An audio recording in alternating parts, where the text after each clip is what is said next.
Ya, halo semua. Apa kabar? Masih mikirin dia? Haha, sama. Baik, kembali lagi di Fisika itu Sulit. Kita akan pelajari mengenai vektor. Baiklah, nggak usah lama-lama, ayo. Baik, untuk pertama-tama, kita harus mengenal dulu mengenai vektor yang mungkin kalian sudah kenal sebelumnya, yaitu adalah besaran yang harus dinyatakan oleh besar beserta arahnya. Berarti kalau yang cuma besarnya adalah skalar. Lalu contohnya seperti apa, Pak? Baik. Contoh, misalkan kalian dari rumah ingin ke sekolah. Nah, ternyata perjalanan kalian itu harus seperti ini. Aduh, berarti bagaimana itu menghitungnya? Nah, ada yang disebut dengan jarak.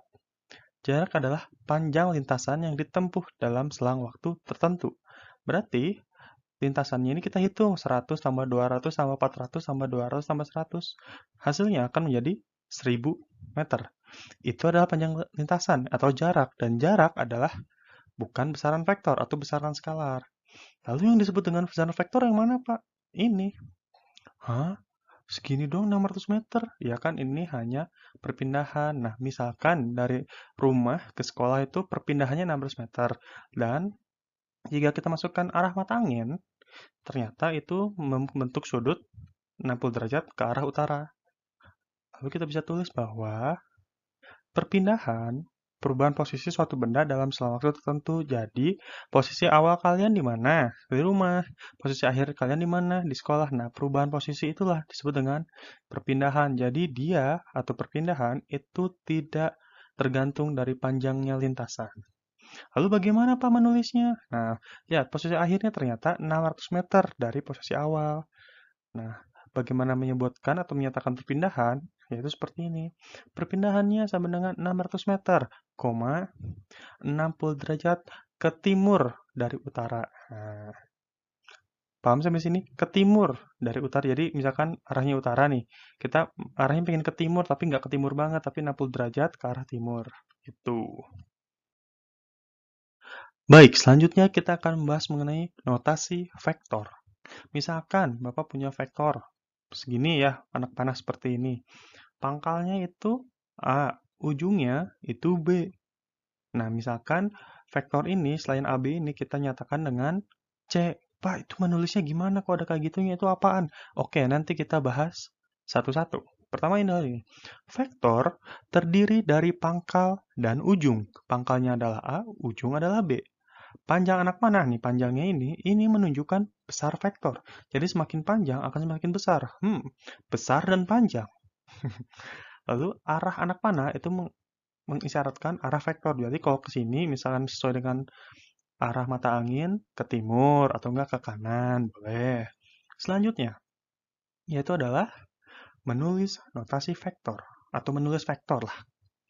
Menulis tanda vektor atau anak panah di atas nama vektor. Jadi contohnya seperti ini. Misalkan tadi kan AB. Berarti kalau kita ingin menulis vektor ini, tulisnya AB dalam atasnya ada anak panahnya. Atau AB-nya ini nggak ada, ternyata ini menunjukkan vektor C. Berarti C dengan anak panah. Begitu. Itu kalau kalian tulis di buku. Nulis sendiri, kalau ada tugas mandiri. Misalkan kalian di laptop, atau di suatu media lain, pakai bold atau huruf tebal. Jadi, misalkan D, atau AB, atau C gitu, bebas. Nah, selanjutnya adalah besar vektor. Pak, besar vektor apaan? Besar vektor itu nilai atau hal nilai yang bisa ditunjukkan dengan angka. Ngerti ya maksudnya?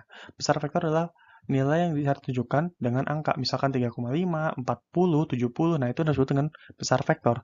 Cara menulisnya seperti ini. C sama dengan, nah ini garis mutlak vektor C.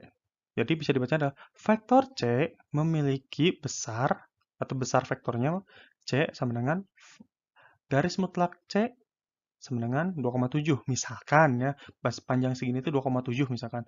2,7 satuan ke arah kanan. Misalkan kalau Pak ini bukan satuan, satuan gimana? Misalkan 2,7 meter ke arah kanan, boleh begitu. Itu sebut dengan besar vektor. Jadi kalau ditanyakan besar vektor, kalian harus cari pakai gini dulu, pakai apa namanya?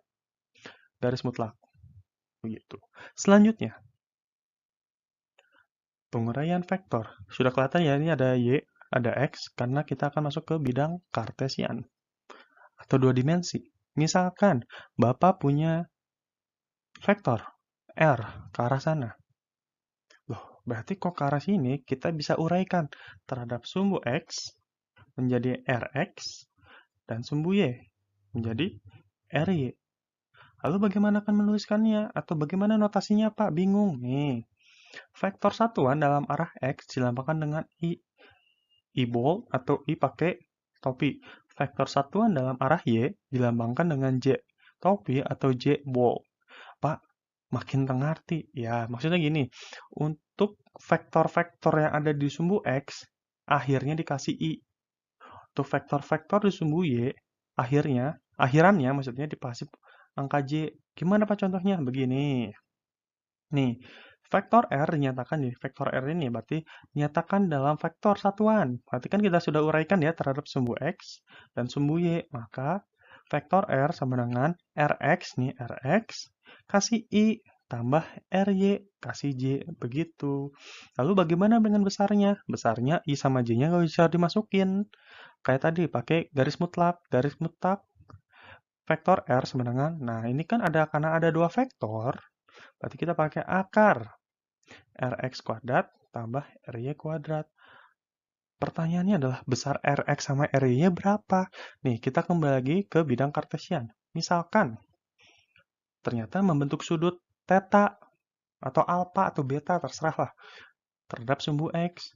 Nah, berarti Rx akan menjadi ini penguraiannya. Rx, R cos theta. Ry, R sin theta. Dari mana, Pak? Dari sananya. Oke, penjelasannya seperti ini. Ini kan vektornya ini, R. Nah, sudutnya di sini. Saat kita proyeksikan atau uraikan ke harap sumbu X, berarti dia menghapit sudut kan ya? Menghapit sudut. Maka kalau menghapit sudut, hasilnya adalah cos. Nah, kalau R ini kita jauhkan ke sumbu Y, berarti kan sudutnya di sini menjauhi kan ya? Menjauhi sudut. Kalau menjauhi, yaitu adalah sin. Nah, berarti kalian harus hafal trigonometri. Dan selanjutnya ada arah vektor. Wah, apalagi nih Pak? Ini arah vektor. Jadi kan tadi arahnya kemana? Tinggal Rx dibagi Ry. Selesai. Oke, baik. Karena Bapak yakin kalian masih belum mengerti, Bapak akan berikan contoh soal. Siswa berlari 300 meter ke arah timur, kemudian 400 meter ke arah utara. Tetapkan arah timur sebagai sumbu X positif.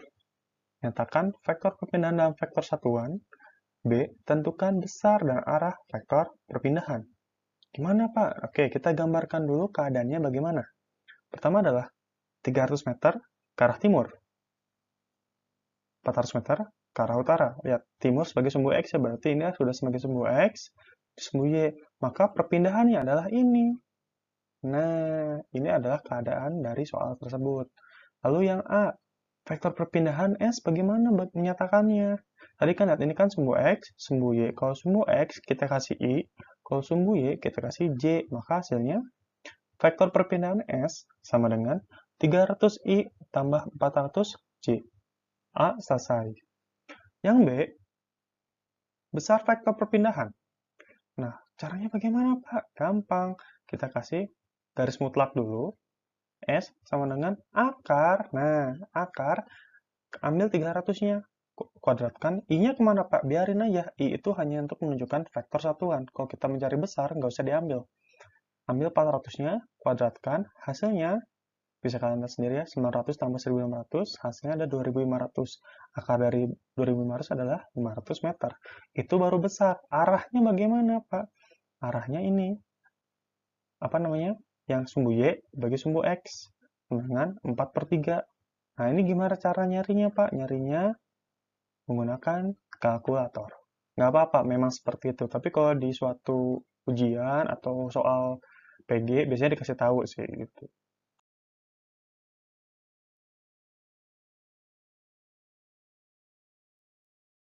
Itu baru satu contoh soal. Kita akan masuk ke contoh soal berikutnya. Tentukan komponen-komponen gaya-gaya pada sumbu X dan sumbu Y. Nah, lihat. Komponen-komponen gaya pada sumbu X dan sumbu Y. Berarti ini adalah uraian atau penguraian vektor yang pakai cos sama sin. Kemudian nyatakan vektor-vektor gaya tersebut dalam vektor-vektor satuan. Misalkan contohnya adalah ini. Gaya 60 Newton berarah 45 derajat ke utara dari barat. Pak, gimana Pak? Bingung. Oh, tenang. Ini akan Bapak berikan arah mata angin. Lihat, 60 Newton berarah 45 derajat ke arah utara, berarti daerah sini kan ya gayanya. Kita punculkan. Set. Nah, berarti lihat komponen gaya sumbu X dan sumbu Y. Oke, kita masukin ke sumbu X dan sumbu Y. Nah, inilah. Lalu 45 derajatnya di mana, Pak? Lihat, baca baik-baik. Ke utara, berarti dia arahnya ke utara. Dari barat. Dari orangnya dari barat. Berarti dia dari barat ini pengen ke utara, tapi hanya ngasih 45 derajat. Berarti di sini. Nah, begitu. Paham sampai sini? Pak, tapi Pak, di sini kan pakai 45 derajat, sin sama cosnya gimana? Nah, ini dimaksud dengan sudut-sudut istimewa. Ya, bukan nasi goreng sama martabak saja yang punya istimewa, ternyata sudut juga. Nah, sin 45 itu besarnya sama dengan cos 45, sama dengan setengah akar 2. Hah? Apalagi ini? Tenang. Tenang, intinya adalah Bapak sudah kasih tahu sin 45 sama cos 45 adalah setengah akar 2, oke? Oke, satu-satu. Nah, yang bagian ini kan X ya, sumbu X ya. Berarti kita masuk fx, f cos theta i. Pak, gimana bacanya kok ada cosnya? Ya, baik-baik. Ini kan gayanya di sini, ya kan? Kita proyeksikan, berarti kita hapit ke sini, ke sumbu X kan? Nah, ternyata sudutnya kan di sini, ya kan? Berarti dia menghapit sudut. Kalau dia menghapit sudut, hasilnya adalah cos. Lalu, karena dia di sumbu X, maka kita kasih I, udah gitu doang. Lalu masukin deh rumusnya. F-nya berapa? 60 Newton, ya kan? Cos theta-nya berapa? Cos theta-nya ini, setengah akar 2. Setengah akar 2. I-nya tetap aja I, karena itu cuman vektor satuan. Jadi anggap aja nggak ada I UMR. Nah, apa gimana ngaliinnya? Gampang. 60 kali setengah, 30 akar 2-nya. Diemin aja. Jadi hasilnya 30 akar 2 Newton kasih I. Itu untuk Fx. Nah, untuk Fy-nya bagaimana? Karena tadi kalau menghapit sudut itu cos, berarti kalau F ke si Y menjauhi sudut. Kalau menjauhi sudut berarti adalah sin. Nah, hasilnya adalah sama. Kasih F-nya 60, sin tetanya adalah setengah akar 2, hasilnya sama 30 akar 2N, tapi yang ini kasih J. Jangan lupa, kalau yang X, I, kalau yang Y, kasih J. Lalu, ini udah beres, Pak? Belum. Ah, gimana lagi? Tinggal digabungkan, maka vektor gaya F sama dengan dalam kurung, ya, yang ini 30 akar 2 NI ditambah 30 akar 2 NJ, gitu.